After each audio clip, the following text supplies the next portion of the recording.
On November 20, 1935, Soviet newspapers came out with sensational headlines. The Central Executive Committee and the Council of People's Commissars of the USSR decided to introduce a new, highest military rank in the Red Army, Marshal of the Soviet Union. On the same day, the names of the first 5 military leaders to be awarded this honor were announced. Among them, alongside Civil War veterans Voroshilov, Bujonian, and Yegorov, as well as strategist Blucher, was the name of Mikhail Nikolaevich Tukhachevsky. He was only 42 years old. For many in the country and abroad, Tukhachevsky was the embodiment of the new, modern Red Army. He was not called the Red Bonaparte for nothing, not only for his military talents, but also for his aristocratic origins, brilliant education, and indomitable energy. He was a man of a different caliber than his fellow marshals. If Bujonian was associated with dashing cavalry attacks, Tukhachevsky was associated with the theory of deep operations, with tank wedges and massive airstrikes. He thought in terms of future warfare, talking about motorization, the interaction of different branches of the military, and the need to rearm the army. His office in the People's Commissariat of Defense, where he served as Deputy Commissar for Armaments, was a magnet for the most talented designers and engineers. He personally oversaw the development of new tanks, aircraft, and artillery systems. It was under his leadership that the Red Army began to transform from a predominantly infantry force during the Civil War into a modern mechanized army. His authority was unquestionable. Tukhachevsky's reports at government and Politburo meetings were listened to with particular attention. His ideas, sometimes too bold and ahead of their time, sparked controversy, but his competence was never questioned. The spring of 1937 was a turbulent one. The air was literally electrified with rumors of exposés and arrests. But even in such an atmosphere, the news that leaked into the highest army circles in early May seemed unthinkable. Marshal Tukhachevsky, Deputy People's Commissar of Defense, was removed from his post and sent to command the Volga military district. Formally, it was a demotion, but not a catastrophe. However, for those who understood the mechanics of party intrigues, it was an ominous sign. Kuibyshev, the capital of the district, was far from Moscow, from the centers of decision-making. It was an honorable exile. Tukhachevsky arrived in Kuibyshev, took over the affairs, and tried to get up to speed. He held meetings and inspected units, but clouds were already gathering above him. On May 22, 1937, several people entered his office. One of them, the head of the NKVD directorate for the Kuibyshev region, presented an arrest warrant. Everything happened quickly and matter-of-factly, without any dramatic scenes. The Marshal of the Soviet Union, one of the founders of the Red Army, was arrested like an ordinary criminal. That moment became the point of no return. The official arrest, authorized at the highest level, set in motion the repressive machine, which was now impossible to stop. On the same day, he was taken to Moscow, to the Lubyanka. From that moment on, he ceased to be Marshal Tukhachevsky, the hero and strategist. He became a defendant in a case of treason. The news of the arrest, although not announced publicly, spread instantly among the party and military elite, causing a wave of fear. If they had arrested Tukhachevsky, a man of such stature, then no one could feel safe. His name, which until yesterday had been synonymous with military power, was now whispered in the context of treason and espionage. A chain of events began that not only led to his personal tragedy, but also dealt a colossal blow to the entire Red Army on the eve of the most terrible war in history. What could have caused the system to so fiercely destroy one of its most talented creators? To understand the depth of his fall, one must understand the reasons that led to it. They did not arise in a single day, but were woven into a tight knot of professional conflicts, personal animosity, and, most importantly, the leader's all-consuming paranoia.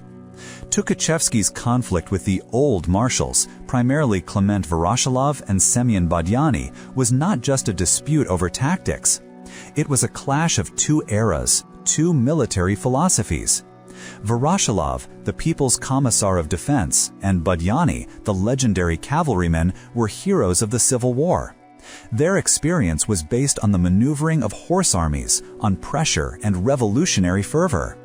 They found it difficult to accept the new realities, where engines, radio communication, and precise calculations played a major role. Tukhachevsky, a former second lieutenant in the Tsarist army who had received a brilliant military education, spoke to them in different languages. When he argued that the era of cavalry was over and that it was necessary to rely on tank corps, Budyani would fly into a rage, declaring that the horse will still prove itself.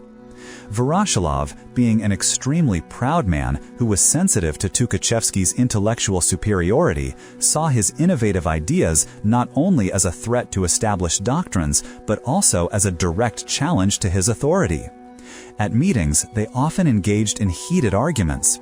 Tukhachevsky, confident in his own righteousness, could be sharp and not always diplomatic. He openly criticized the slowness and conservatism of the People's Commissariat, which Voroshilov took as a personal insult.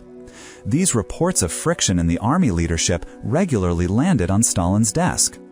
Joseph Stalin, in turn, was a master at exploiting such conflicts.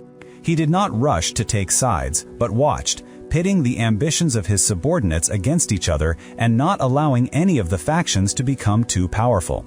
However, the army was a particular area of concern for him. It was the only structure in the state that possessed real power, hierarchy, and discipline, capable, in theory, of challenging his autocratic rule. Tukhachevsky's popularity among the troops, his authority among young, technically competent commanders, and his international fame all caused Stalin dull but constant irritation and suspicion. He could not allow the existence of a second center of power in the country, especially one headed by such a charismatic and independent person. A fuse was lit from outside this volatile mixture of internal intrigues and personal suspicions. There is a well-documented version according to which German intelligence played a key role in provoking the case against Tukhachevsky. Reinhard Heydrich, head of the SD Security Service, saw a unique opportunity to decapitate the Red Army by eliminating its most talented strategist. The Germans knew about Tukhachevsky's contacts with representatives of the German Reichswehr in the 1920s and early 1930s, a time of official military cooperation between the USSR and the Weimar Republic. Using these facts, Heydrich specialists fabricated a dossier containing forged letters and documents that allegedly proved the Marshal's treasonous ties to the German General Staff. The task was not simply to create a forgery, but to deliver it to Stalin in such a way that he would believe it. A direct channel was out of the question. Therefore, a complex multi-step plan was devised. The information was passed on to Prague, to the President of Czechoslovakia, Edvard Beneš, who, concerned about the threat from Nazi Germany, considered it his duty to warn the Soviet leadership about a possible conspiracy. Thus, the compromising information came to Moscow not from an enemy, but from a friendly state, which gave it weight and credibility. Once it reached Stalin, whose suspicions had already been aroused by Voroshilov's reports and denunciations within the NKVD, this disinformation fell on fertile ground. Whether this was a decisive factor or merely a convenient pretext is no longer important. The machine had been set in motion. Immediately after his arrival at Lubyanka, Tukhachevsky remained steadfast. He was a marshal, a nobleman, a man of unyielding will. He categorically denied all charges, calling them delusions and provocations. But the NKVD system was designed to break even those who were not. Interrogations began, conducted using the conveyor belt method. Investigators took turns, not allowing the suspect a minute of sleep or rest. He was deprived of water and kept on his feet for hours under the glare of a blinding lamp. It was monstrous psychological and physical exhaustion. Direct torture was also used on him. Breaking the Marshal's will was a matter of honor for the investigators, and they stopped at nothing. After several days of continuous torture, he broke down. On May 26, 1937, he wrote his first confession with his own hand. This document, preserved in the archives, is a terrible testimony to what was done to him. The text is written in uneven, jerky handwriting, with brown stains visible in the margins, which experts later identified as blood. In this confession, he implicated not only himself, but also dozens of other prominent military leaders, naming them as participants in a fictitious military fascist conspiracy. Among them were commanders of the largest military districts, heroes of the Civil War, and the cream of the Soviet General Staff: Iona Yakir, Yeronim Uberevich, August Kork, Robert Eidemann, Boris Feldman, Vitaly Primakov, and Vitalt Putna. All of them were immediately arrested. Their cases were handled according to the same scenario: total isolation, torture, extortion of confessions, and incrimination of others. The NKVD created a picture of a ramified conspiracy that allegedly encompassed the entire top echelon of the army. According to the case files, the conspirators' goal was a coup d'etat, the assassination of Stalin and Voroshilov, and the restoration of capitalism with the support of Germany. The absurdity of these accusations was obvious to any military man, but in the atmosphere of 1937, logic and common sense no longer worked. The trial, or more precisely, the special judicial presence of the Supreme Court of the USSR, took place on June 11, 1937, behind closed doors. It was not justice, but ritual murder. The defendants were not allowed lawyers or the right to appeal the verdict. Their colleagues, other high-ranking military officers, including Marshals Blucher and Budyani, were appointed as judges. An army military jurist, Vasily Ulrich, presided. The tragic paradox was that some of the judges, such as Blucher, would soon find themselves in the dock and share the fate of those they had judged. The atmosphere at the trial on June 11 was oppressive. 8 of the country's top military commanders, who had recently been shining at parades, sat in the dock. They were brought to the courtroom directly from the Lubyanka basements. According to eyewitness accounts, they looked exhausted, and some had visible signs of beatings on their faces. They saw each other for the first time in many days. The looks they exchanged were full of despair and the understanding that the end was inevitable. Yakir, commander of the Kiev military district and a favorite of the army, remained courageous, and tried until the very end to shout to the judges that it was all a provocation. Uberovich, commander of the Belarusian district and one of the most talented strategists, sat with a stony face, completely withdrawn into himself. The judge's role was unenviable. Marshal Blucher, commander of the Far Eastern Front, sat gloomier than a cloud. He understood perfectly well that today he was judging them, and tomorrow they would be judging him, which is what happened a year later. His signature on the verdict was in fact a signature on his own future arrest. Budyani, on the contrary, according to some accounts, behaved aggressively, shouting insults at the defendants. His personal animosity towards Tukhachevsky, compounded by fear and a desire to curry favor, found its ugly outlet here. The trial was a formality. No evidence was presented except for confessions that had been extracted under duress. The indictment read out by Ulrich was a collection of absurd clichés about espionage, sabotage, and preparations for a coup. The defendants were given the last word, but it no longer mattered. When the sentence was carried out, a wave of terror swept through the army with renewed force. Now the NKVD had in its possession the confessions of Tukhachevsky himself and his accomplices, which named hundreds of other names. A chain reaction began. Those who had been denounced were arrested and tortured, and they, in turn, denounced others. Virtually all military district commanders, corps commanders, and division commanders were destroyed. All 8 members of the military council under the People's Commissariat of Defense were repressed. Of the 80 members of the same council of lower rank, 75 were repressed. The army lost not only its commanders, but also its experienced personnel. Entire scientific schools were destroyed, such as the School of Military Strategy created by Tukhachevsky. Any innovative idea in military theory came to be regarded as potential sabotage. Commanders were afraid to show initiative, preferring to act strictly according to the rules even when the situation required non-standard solutions. This fear, this intellectual castration of the command staff, cost the country dearly. During the trial, Tukhachevsky and most of the other defendants recanted their testimony, claiming that it had been obtained under torture. But this no longer mattered. The verdict had been decided in advance. In his testimony given during his rehabilitation, one of the participants in that session recalled that Ulrich read out the verdict so quickly that it was difficult to make out the words. All 8 defendants were found guilty of treason and sentenced to the highest penalty, execution by firing squad. The denouement came swiftly. That same night, from June 11th to 12th, the sentence was carried out in the basement of the Military Collegium of the Supreme Court on Nikolskaya Street. The legendary commanders, whose names were known throughout the country, were shot like common criminals. Their bodies were secretly cremated, and their ashes were buried in a common unmarked grave in the Donskoy Cemetery. But that was only the beginning. The execution of Tukhachevsky and his accomplices signaled the start of a total purge in the Red Army. Repression swept through all levels of the command structure, from district and corps commanders to regimental and battalion commanders. Thousands of experienced officers were arrested and shot. According to some estimates, by 1941, the Red Army had lost up to 75% of its senior command staff. Those who, like Tukhachevsky, understood the essence of modern warfare and were preparing the army for future battles were destroyed.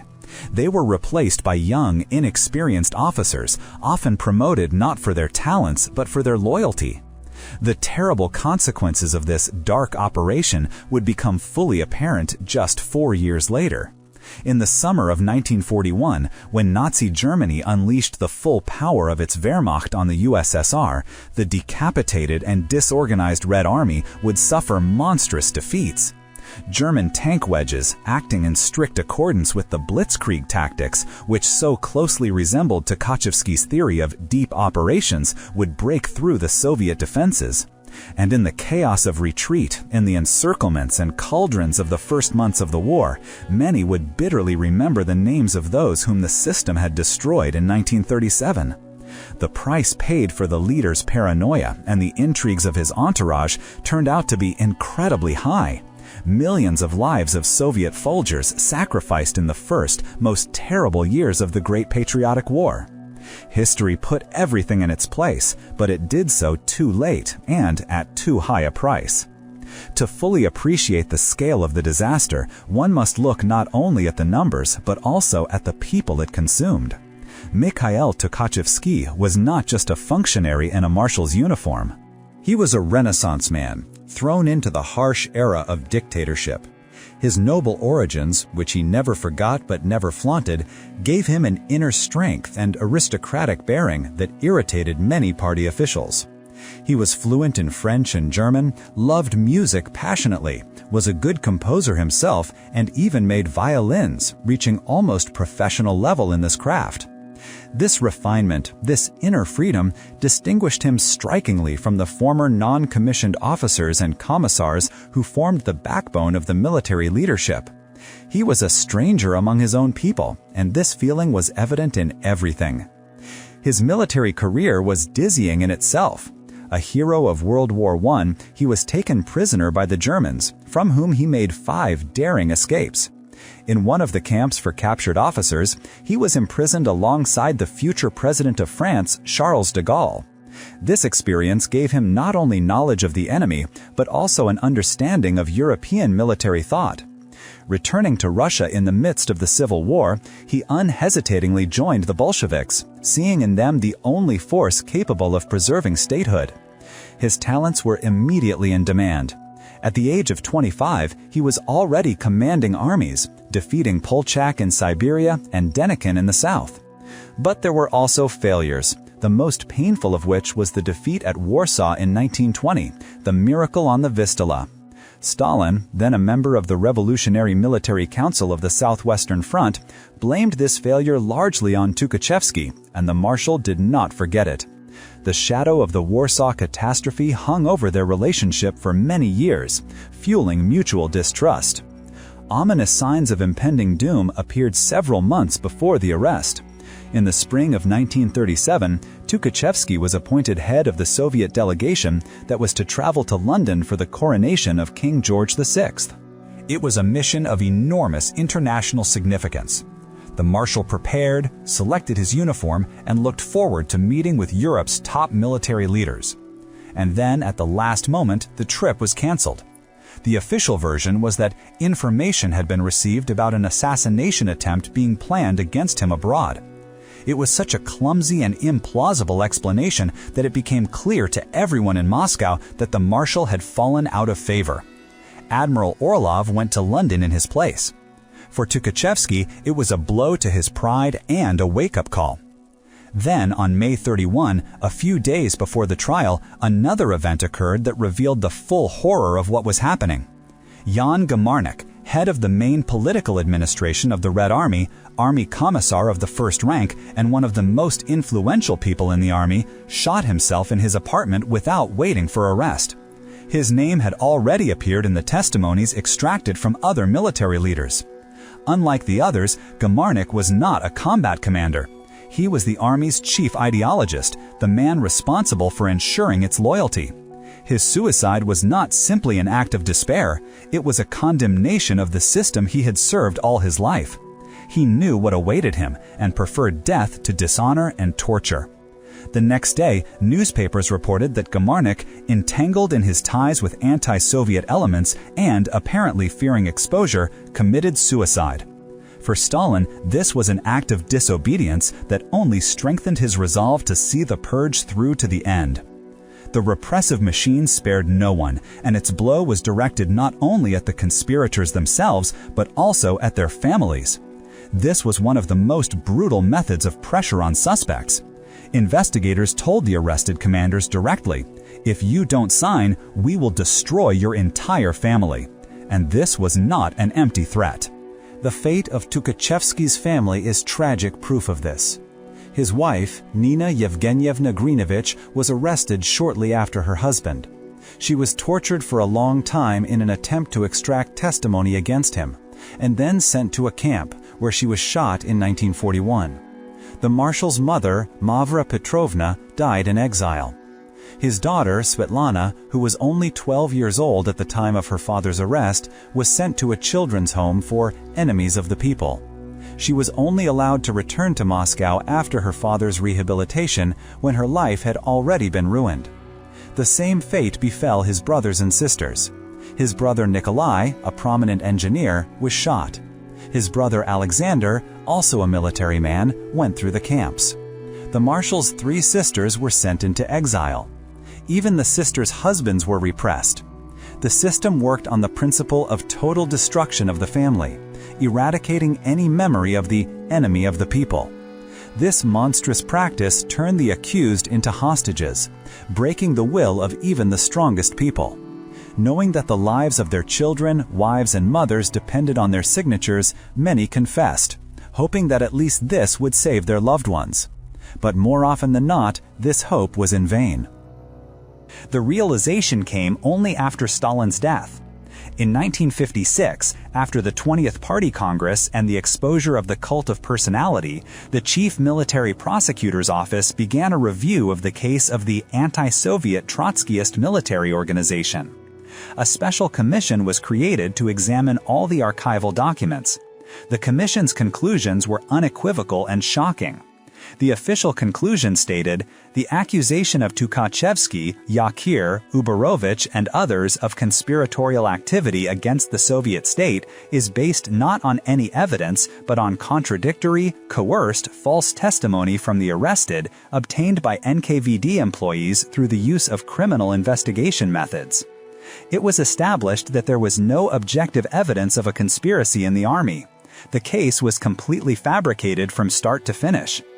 On January 31, 1957, the Military Collegium of the Supreme Court of the USSR, having considered the conclusion of the Prosecutor General, overturned the verdict of June 11, 1937, and closed the case due to lack of evidence of a crime. All the executed military leaders were posthumously rehabilitated in court and reinstated in the party. Their names returned to history textbooks and monuments were erected to them. Justice, albeit 20 years late, prevailed. But this legal rehabilitation could not bring back to life the thousands of commanders who had been shot, nor could it undo the catastrophic defeats of 1941, which were a direct consequence of that very dark operation that decapitated the Red Army on the eve of its greatest trial. The key catalyst that turned the smoldering conflict into an open flame was the experience of the Spanish Civil War. This conflict, which began in 1936, became an ominous testing ground where the latest military doctrines and technology clashed in real combat. The Soviet Union actively helped the Republicans, sending hundreds of military advisors, pilots, and tankers there. Their reports to Moscow were disappointing. They saw with their own eyes how the German Condor Legion was honing its tactics of combining aviation and armored vehicles.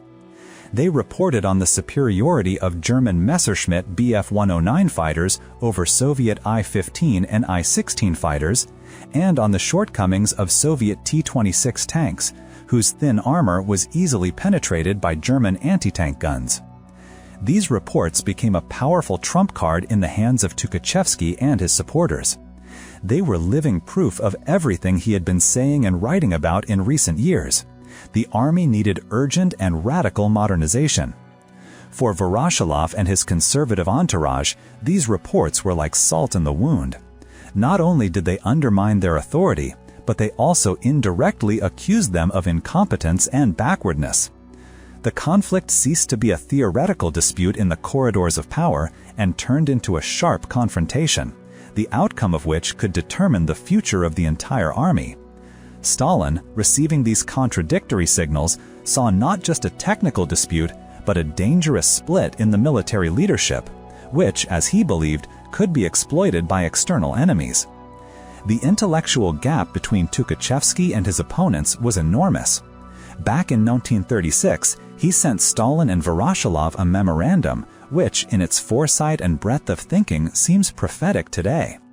In it, he proved in detail, with figures and calculations, that Nazi Germany would be the main and inevitable enemy of the USA in a future war.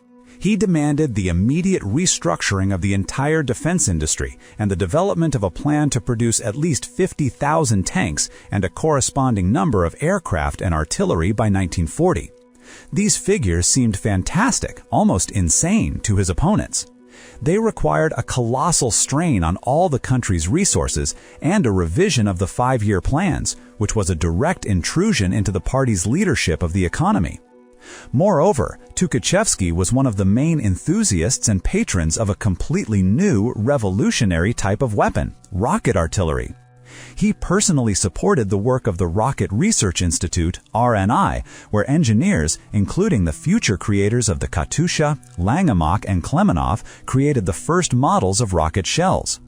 For many old commanders, this was akin to alchemy, a waste of money on incomprehensible flying cigars. This bet on the technology of the future, on science, on intellectual breakthroughs was the essence of Tukhachevsky. And it was precisely this that made him alien and dangerous in the eyes of those who were accustomed to deciding the outcome with a sword and a cry of hurrah. Behind the scenes of this drama was the figure of the new head of the NKVD, Nikolai Yezhov. Replacing Heinrich Yagona, he unleashed a terror of unprecedented scale, which became known as Yezhovshchina. For Yezhov, the military case was a chance to prove his loyalty to Stalin and strengthen his own power. It was his apparatus that turned the investigation into a diabolical mechanism for fabricating confessions. The goal was not simply to get a signature on the protocol, but to break a person morally, to force him to publicly, albeit in a closed court, confess to unthinkable crimes. There is a well-known story about how Stalin, after watching a film in which an actor comically portrayed pleas for mercy, uttered the phrase, "Our enemies do not know how to die with dignity." This phrase reflected his deep desire to see his opponents not just destroyed, but humiliated, trampled on, stripped of all dignity. Tukhachevsky's aristocratic bearing and inner strength were a particular challenge for him. The task set before the NKVD investigators was precisely this: to force the marshal to undignifiedly beg for mercy, to denounce everyone they ordered him to, and to turn from a hero into a despicable traitor. Any means were acceptable to achieve this. The international reaction to the trial was predictable. In military circles in London and Paris, where Tukhachevsky was known as a brilliant theorist, the news of his arrest and execution caused shock and bewilderment.